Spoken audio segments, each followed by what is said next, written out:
Nigeria gained independence on the 1st of October in 1960 with high hopes for economic growth and development. Over the past 6 decades, the country's economy has experienced various phases of growth, decline, and transformation. Nigeria has made significant progress, becoming Africa's largest economy. However, the current economic landscape tells a different story, ranging from persistent inflation, which has eroded purchasing power, to currency fluctuations which affect businesses and individuals, and unemployment, causing high joblessness rates, especially amongst youth, as well as insecurity in most parts of Northeast, which are affecting investment and economic activities. For this conversation, let's now turn to former Minister of Finance, Dr. Kalu. He will be speaking with us on Nigeria's development economy since independence, why some of the economic challenges have persisted, a focus on subsidy removal, and how to stabilize the naira. Good afternoon, and good to have you here on Newsday for this independence interview. Thank you very much. It's my pleasure to be here with you on Independence Day. Well, our president, he's assured Nigerians that today in his broadcast that the economy is on the rebound. But is that what you're seeing? Well, it's always very difficult to put these things in very simple terms. We expected our president, as he did, to give us a sense of hope, to look back modestly to the achievements of the new administration so far, and to remind us of our responsibilities to our citizens and to, indeed, to the rest of Africa. As you said in your introductory remarks, this is a nation that has been, our statistics were rebased to indicate that we are indeed at the top. But everybody knows that we have slided back over the last year or two or three. And certainly, while we are still among the largest economies, we can't really go merrily calling ourselves the largest economy. But besides size, given our numbers, over 200 million people, and a substantial area of different kinds of vegetations and resources, we can all admit that we have fallen far short of what we had expected, given the very robust beginnings that we had in the 60s when we entered independence. So I think we all need to take a sober reflection and inspire hope in our people all over this country.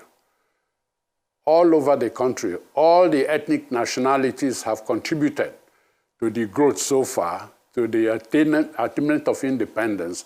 It's about time we started to realize that we are not just a society of 3 or 4 major ethnic groups. In fact, we have over 400 ethnic groups with a rich culture and everything. I think these are the things that give us a reason to hope that eventually Nigeria will achieve these lofty aims and aspirations that were so evident in the last days, pre-independence days, and since we attained independence from Britain. Now, some people, including the president, blame policies like SAP by previous administrations as responsible for today's woes. What are your thoughts on this? Well, I've had occasion to say recently that that whole concept and the way it was totally misconstrued, and it's still totally misconstrued, is probably a good indicator of how out of misunderstanding about simple concepts, because that whole idea was really the way to point to a transformation as an economy from a large, extensive agriculture, but from just exporting raw materials to refining and producing secondary products, and then to move into oil and gas, not just to produce and export crude, but also produce the variety of products that come from both oil and gas.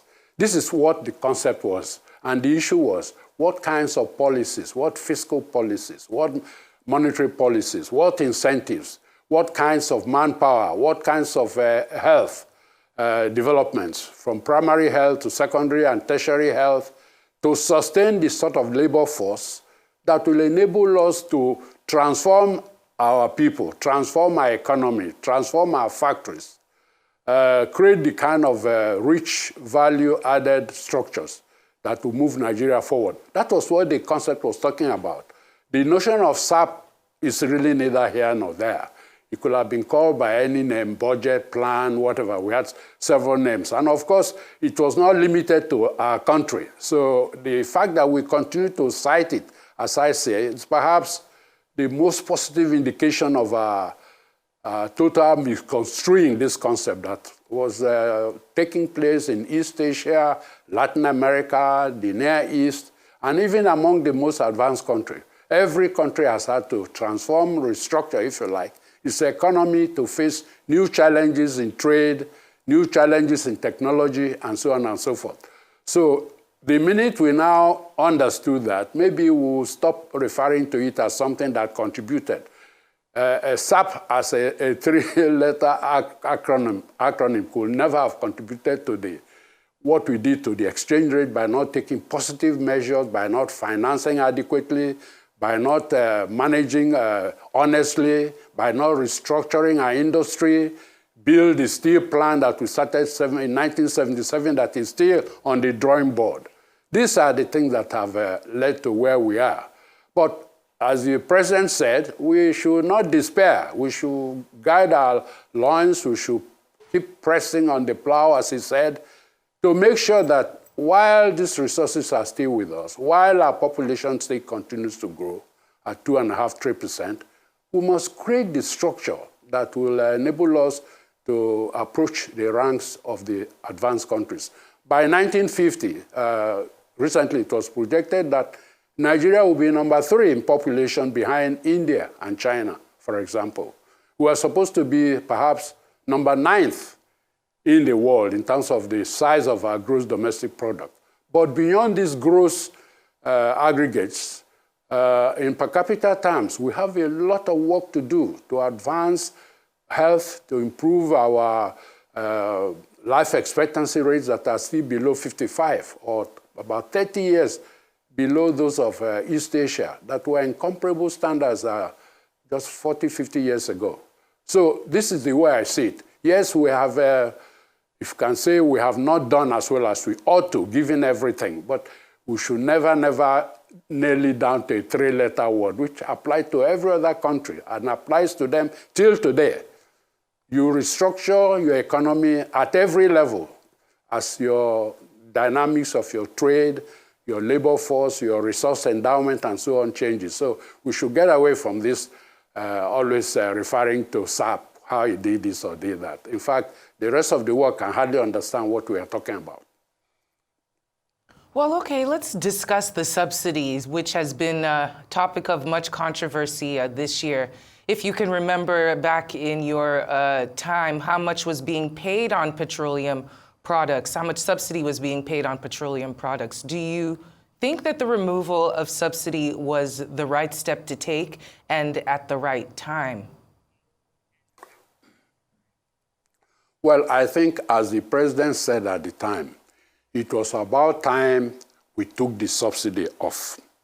But again, the whole dialogue has been totally misconstrued. The question can certainly not be removing subsidies which had led to so much corruption, which had created such a humongous proportion of our budget, in which case we can talk in terms of quantum terms. We needed to get this whole thing off our neck. But having said that, we got the whole analysis wrong, and I have said that over and over and over. The issue is not subsidies per se. Many countries, most of our advanced countries, medium-income countries, industrialized countries, agrarian countries, countries with different structures of their economy, have to use subsidies as a way of mitigating certain developments in the marketplace, or in income distribution, or in encouragement of areas that may be more expensive to go into if you just allowed market signals to dictate the kinds of investments that went into these areas. So one thing that we must get clear, the issue is not instituting subsidies or removing subsidies. The issue is having allowed this thing to grow over time. And I'm not suggesting, even in Nigeria, they were always adjusted here and there, from primary production and secondary production, even in terms of utilities. The issue is not removing subsidy. The issue is having allowed it to grow for so long, having allowed the corrupting elements inevitably to creep into many parts of the subsidy, having allowed the subsidy to become such a big portion of our budget. It should really never have gone beyond 2.5% in most economies. You still have it very small in terms of the budget or in relation to the gross national product. So the quantum of the subsidy is an issue. Setting aside the size of the subsidy and the extent to which we allowed it to pervade the rest of the economy, the principal issue here, and I think we must have recognized it by now, is that you now have to study, given the quantum of subsidies, how do you remove it so that it does not unduly affect the other major indicators, the price level, the cost of living, and through them, the changes in the exchange rate, changes in income distribution, changes in incremental investment into so many areas. These are issues that are empirical issues that require thorough study. So you come up with a strategy so that, let's say, 3 months, 6 months ahead of your deciding to put that into effect, you are very clear over what period you should phase it out.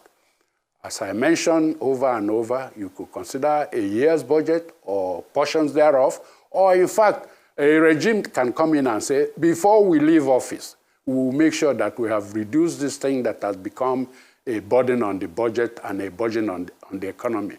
And at the end of that regime, even if there are still some remaining, but you are already making improvement in your macroeconomy, there will be every excuse to say, well, we will take the rest off in the next 1 or 2 years. So what I'm saying, in effect, is that it is not the removal of subsidy that is the issue.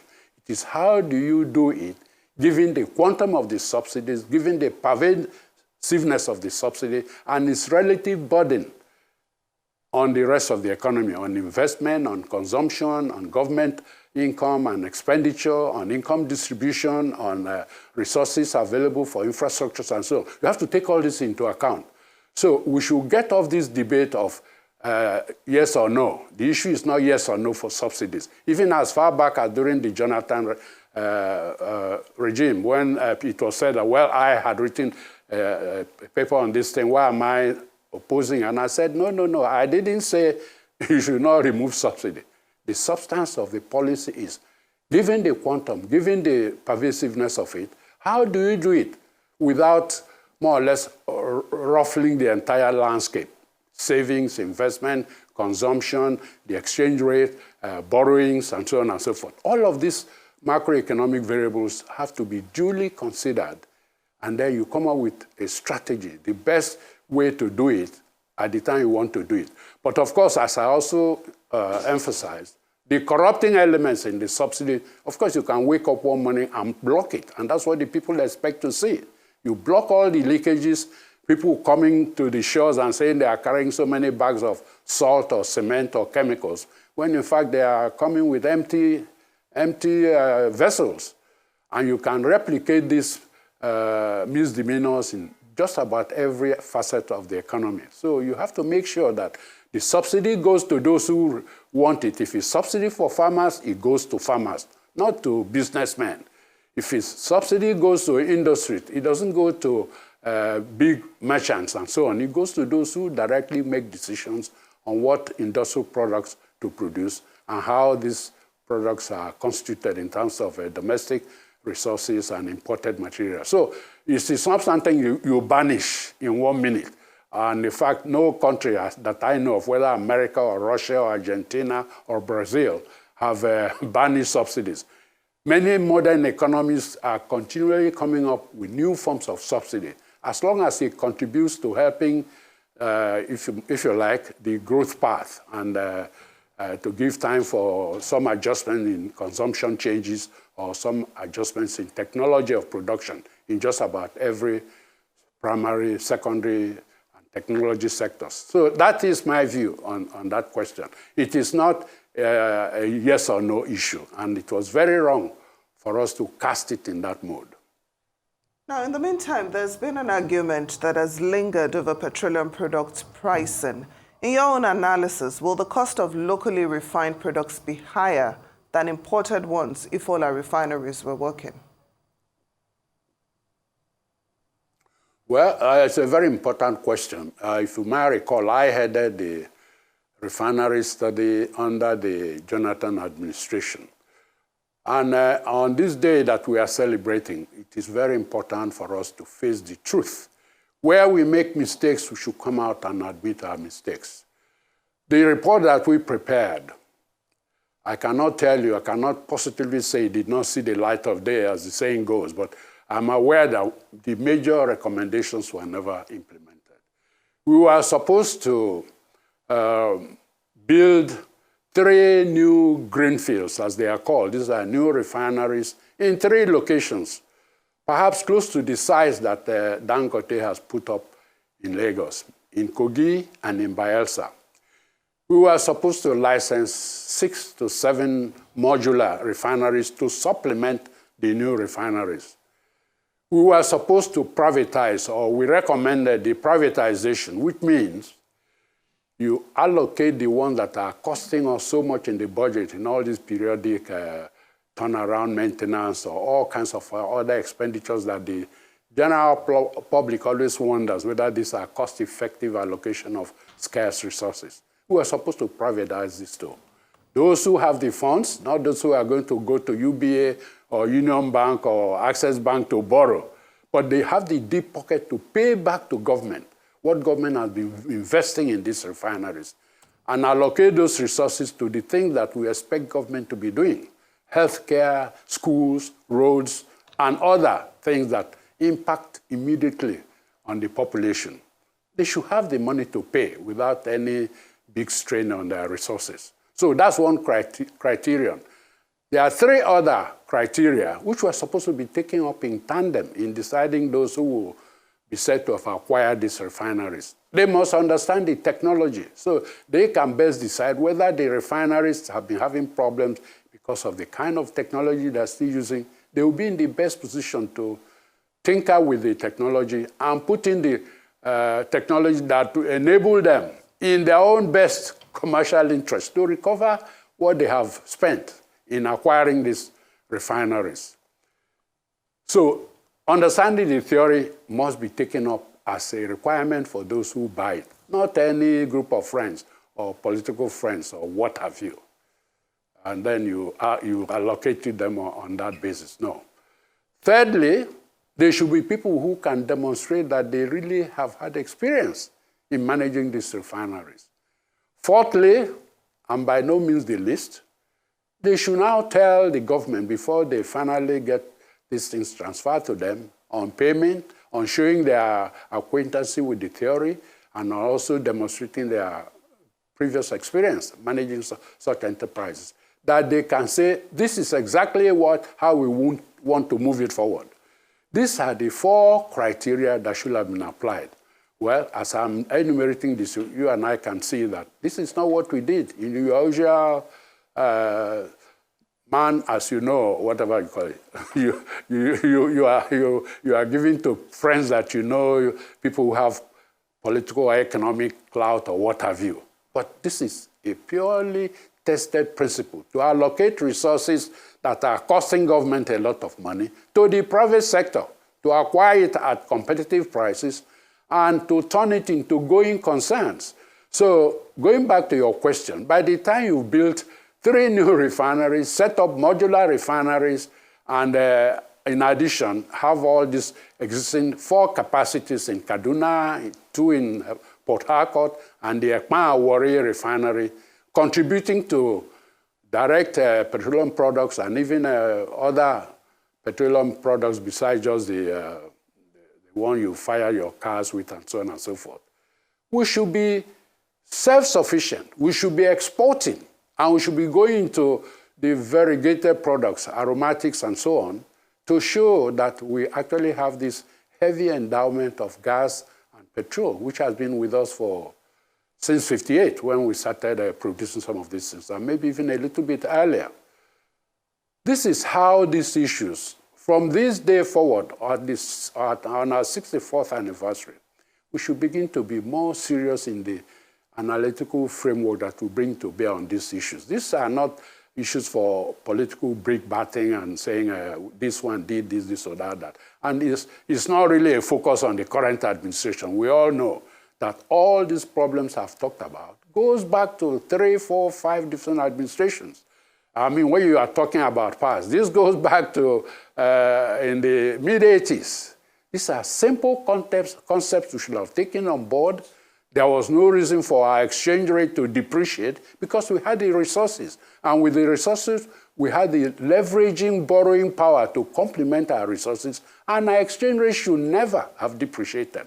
But you recall we sang songs to beat our chest how we don't want IMF loan, we don't want this loan, we don't want that loan. These were precisely the required financing to back up the restructuring we are doing, like the Koreans did, moving from